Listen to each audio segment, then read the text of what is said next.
ವಿಶ್ವಚೇತನ Jai Bhim charitable trust ಉದ್ಘಾಟನೆ ಸಮಾರಂಭವನ್ನು ಅರಕಲಗೂಡು ಶಿಕ್ಷಕರ ಭವನದಲ್ಲಿ ಹಮ್ಮಿಕೊಳ್ಳಲಾಗಿತ್ತು.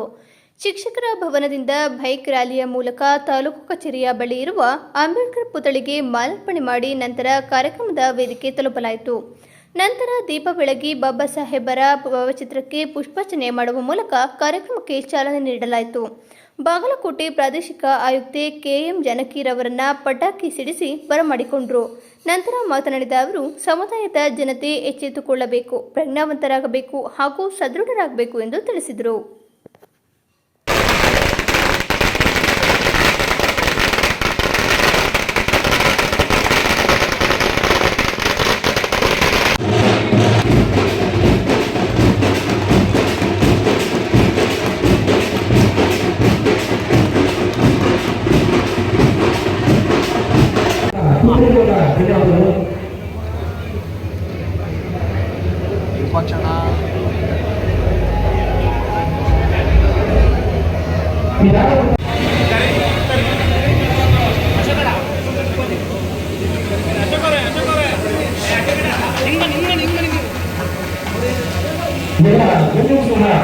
ಈ ಒಂದು ಕಾರ್ಯಕ್ರಮಕ್ಕೆ ನೇತೃತ್ವವಾಗಿ ಚಾಲನೆಯನ್ನ ನೀಡುವ ಮುಖಾಂತರವಾಗಿ ಕಾರ್ಯಕ್ರಮದ ಯಶಸ್ಸಿಗೆ, ಕಾರ್ಯಕ್ರಮದ ಪ್ರೀತಿಗೆ, ಮುಂದಿನ ಒಂದು ಉನ್ನತವಾದ ಒಂದು ಕೆಲಸಗಳಿಗೆ ಒಂದು ಪ್ರೋತ್ಸಾಹವನ್ನು ಕೊಡುವಂತಹ ಎಲ್ಲ ಒಂದು ಜನರಿಗೆ ತುಂಬ ಧನ್ಯವಾದಗಳನ್ನ ಸಲ್ಲಿಸ್ತಾ ಇದ್ದೇವೆ.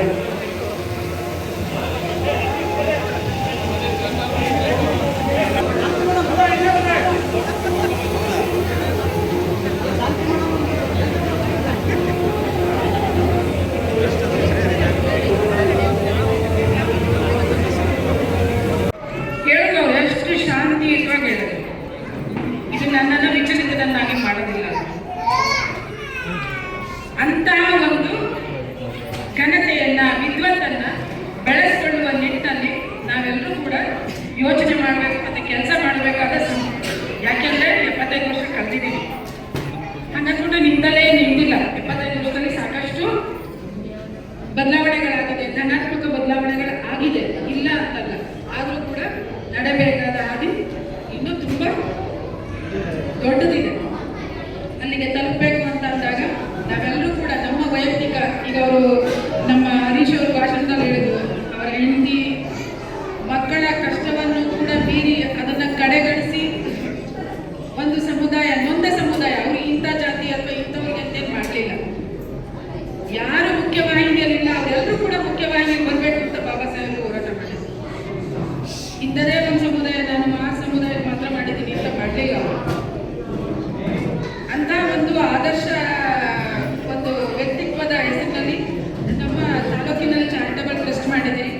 ಚಾರಿಟಿ ಮಿನಿಟ್ಸ್ ಅಟ್ ಹೋಮ್ ಅಂತ ಇಂಗ್ಲೀಷಲ್ಲಿ ಗಾದೆ ಇದೆ ಅಲ್ವಾ? ಅದು ಮನೆಯಿಂದ, ತಂದೆ ತಾಯಿಗಳಿಂದ ನಾವು ಯಾರಿಗಾಗಲಿ ಒಂದು ಸಹಾಯ ಮಾಡುವಂತ, ಸಹಾಯ ಅನ್ನೋದಕ್ಕಿಂತ ನಮ್ಮ ಜವಾಬ್ದಾರಿ ಅಲ್ಲ. ಒಬ್ರು ಕಷ್ಟದಲ್ಲಿ ಇರ್ತಾರೆ ಅಂದಾಗ ಒಬ್ರು ಮಾನವೀಯತೆಯಿಂದ ಇರುವಂತ ಯಾವುದೇ ವ್ಯಕ್ತಿ ಅವ್ರ ಜೊತೆ ನಿಲ್ಲೋದು ನಿಜವಾದ ಮನುಷ್ಯತ್ವ.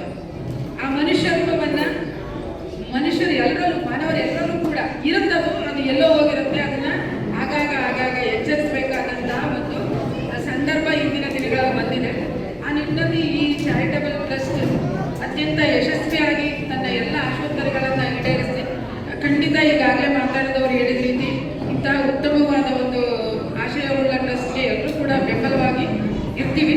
ಆದರೆ ನೀವು ಕೂಡ, ನಾನು ಈಗಾಗಲೇ ಹೇಳಿದೆ, ನಾವು ಕೇಳುವಾಗ ಹೇಳೋರು ಹೆಂಗಿರ್ಬೇಕು ಅಂತ, ಅದೇ ರೀತಿ ಪಾರದರ್ಶಕವಾಗಿ ಮತ್ತೆ ಉತ್ತರದಾಯಿತ್ವವಾಗಿ ನಾವು ಬೇರೆಯವ್ರು ಹೇಳ್ತೀವಿ ಅಂದ್ರೆ ನಾವು ಅದನ್ನ ಮಾತಾಡಬೇಕು. ನಾವು ನಡ್ಕೊಂಡಿರ್ಬೇಕು. ನಮಗೆ ನಡ್ಕೊಂಡಿಲ್ಲ ಅಂದಾಗ ನಮ್ಗೆ ಹೇಳುವಂತ ಯೋಗ್ಯತೆ ಇರೋದ್ರಿಂದ ಹೇಳ್ಬಾರ್ದು. ಈಗ ಏನಾಗಿದೆ, ಹೇಳೋದು ಜಾಸ್ತಿ ಆಗಿದೆ, ಕೆಲಸ ಮಾಡೋದು ಕಡಿಮೆ ಆಗಿದ್ದೀವಿ. ಅದು ಆಗ್ಬಾರ್ದು. ನಾವು ಎಲ್ಲರೂ ಮಾಡ್ಬೋದಲ್ಲ. ಒಬ್ಬ ಜಾನಕಿ, ಒಬ್ಬ ವಯಸ್ಸು, ಒಬ್ಬ ನಾಗರಾಜ್, ಒಬ್ಬ ಶ್ರೀಧರಗೌಡರು ಮಾಡ್ತಾರೆ ಅಂದ್ರೆ ನೀವು ಎಲ್ಲರೂ ಮಾಡ್ಬೋದಲ್ವಾ? ನಿಮ್ಮನ್ನು ಆ ಚೇತನ ಇದೆ, ನೀವು ಕೂಡ ನಿಮ್ಮ ಸ್ಥಳಗಳಲ್ಲಿ ಚಾಂಪಿಯನ್ ಆಗಿರ್ತೀರಿ. ನಿಮ್ಮೆಲ್ರಿಗೂ ಕೂಡ ಆ ಶಕ್ತಿ ಇದೆ. ಆ ನಿಟ್ಟಿನಲ್ಲಿ ಇಂಥ ಒಂದು ಸಮಾರಂಭಗಳು ಅಥವಾ ಇಂಥ ಒಂದು ಸಂಘಟನೆಗಳು ನಿಮ್ಮೆಲ್ಲರೂ ಕೂಡ ನಿಮ್ಮ ಚೇತನವನ್ನ, ಏನು ನಮ್ಮ ಕುವೆಂಪು ಅವರು ಹೇಳ್ತಾರೆ, ಓನನ್ನ ಚೇತನ ಆಗು ನೀ ಚೇತನ ಅಂತ. ಮತ್ತೆ ಅವ್ರು ಹೇಳ್ತಾರೆ, ನಿನ್ನರಿವೆ ನಿನಗೆ ಗುರು. ಆ ಒಂದು ಪದ ನನ್ನನ್ನು ಯಾವತ್ತೂ ಕಾಡ್ತಾ ಇರುತ್ತೆ.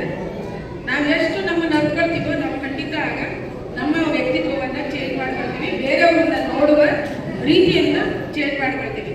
ಅಂತ ಒಂದು ಮನಸ್ಥಿತಿ ಬರಲಿಲ್ಲ ಅಂದರೆ ಅವರು ಎಷ್ಟೇ ಹುದ್ದೆಯಲ್ಲಿದ್ರು, ಎಷ್ಟೇ ಶ್ರೀಮಂತರಿದ್ರು, ಅವರು ನಿಜವಾದ ಮಾನವೀಯತೆಯನ್ನು ಹೊಂದಿರೋದಿಲ್ಲ ಮತ್ತು ಅವರು ಮನುಷ್ಯ ಕುಲಕ್ಕೆ ಅರ್ಹರು ಅಲ್ಲ. ಇಲ್ಲ ಇವರು ಇನ್ನೊಂದು ನನಗಿಂತ ಇನ್ನೊಂದು ಕಡಿಮೆ ಅಂತ ನೀವು ಹೇಳ್ತೀಯ ಅಂದರೆ ನಿನಗೇನು ಅಧಿಕಾರ ಇದೆ ಹೆಣ್ಣನ್ನಕ್ಕೆ? ಅವರಮ್ಮನೂ 9 ತಿಂಗಳ ಇರ್ತಿರ್ತಾಳೆ, ನಿಮ್ಮ ಮನೂ 9 ತಿಂಗಳ ಇರ್ತಿರ್ತಾಳೆ. ಅಂಥದ್ರಲ್ಲಿ ನೀನು ನನಗಿಂತ ಕಡಿಮೆ ಅಂತ ಯಾವ ಮನುಷ್ಯ ಹೇಳ್ತಾನೆ? ಅದು ಅವನ ದೋಷನೇ ಹೊತ್ತು ಅವ್ರ ದೋಷ ಆಗಿರ್ತಿಲ್ಲ, ಹೇಳೋದು ದೋಷ. ಹಾಗಾಗಿ ಅಂಥ ದೋಷಗಳ ಬಗ್ಗೆ ನಾವು ತಲೆ ಕೆಡಿಸ್ಕೊಳ್ಳೋ ಅವಶ್ಯಕತೆ ಇಲ್ಲ. ಆ ದೋಷಕ್ಕೆ ಏನು ಮತ್ತು ಅಂದರೆ ನಮ್ಮ ಧನಾತ್ಮಕವಾದ ಸಾಧನೆಗಳ ಮೂಲಕ ಮಾತ್ರ ನಾವು ಉತ್ತರ ಕೊಟ್ಟರೆ ನಾವು ಬೆಳವಣಿಗೆ ಆಗ್ತೀವಿ, ಸಮಾಜನೂ ಬೆಳವಣಿಗೆ ಆಗುತ್ತೆ, ದೇಶನೂ ಬೆಳವಣಿಗೆ ಆಗುತ್ತೆ. ತನ್ಮೂಲಕ ಬಾಬಾ ಸಾಹೇಬರ ಕನಸು ಪ್ರಬುದ್ಧ ಭಾರತ ನಿರ್ಮಾಣ ಏನಿದೆ ಅದೆಲ್ಲವನ್ನು ಕೂಡ ನಾವು ಮಾಡೋಣ ಅಂತ ನಿಮ್ಮ ಜೊತೆ ನಾನು ನಿಮ್ಮೆಲ್ಲರ ಒಂದು ಸಮ್ಮುಖದಲ್ಲಿ ನನ್ನ ಅನಿಸಿಕೆಗಳನ್ನು ಒಂದೆರಡು ಅನಿಸಿಕೆಗಳನ್ನ ಶೇರ್ ಮಾಡೋಕ್ಕೆ ಅವಕಾಶ ಮಾಡಿ ಅವರು ಸಾಧನೆಯನ್ನು ಮಾಡಲಿ ಅನ್ನೋ ಒಂದು ಉದ್ದೇಶ ಇಟ್ಕೊಂಡು ಇದಕ್ಕೆ ಸಾಧಕಕ್ಕೆ ಸನ್ಮಾನ ಕಾರ್ಯಕ್ರಮ ಇಟ್ಕೊಂಡಿದ್ವಿ. ಇವಾಗ ನಾನು 2 ಸಾವಿರ ನಮ್ಮ ಅಪ್ಪವರಾದಂಥ ಜಾನಕಿ ಮೇಡಮ್ ಅವರಿಗೆ ಸನ್ಮಾನ ಮಾಡ್ತಿದ್ದಾರೆ. 2 ಸಾವಿರ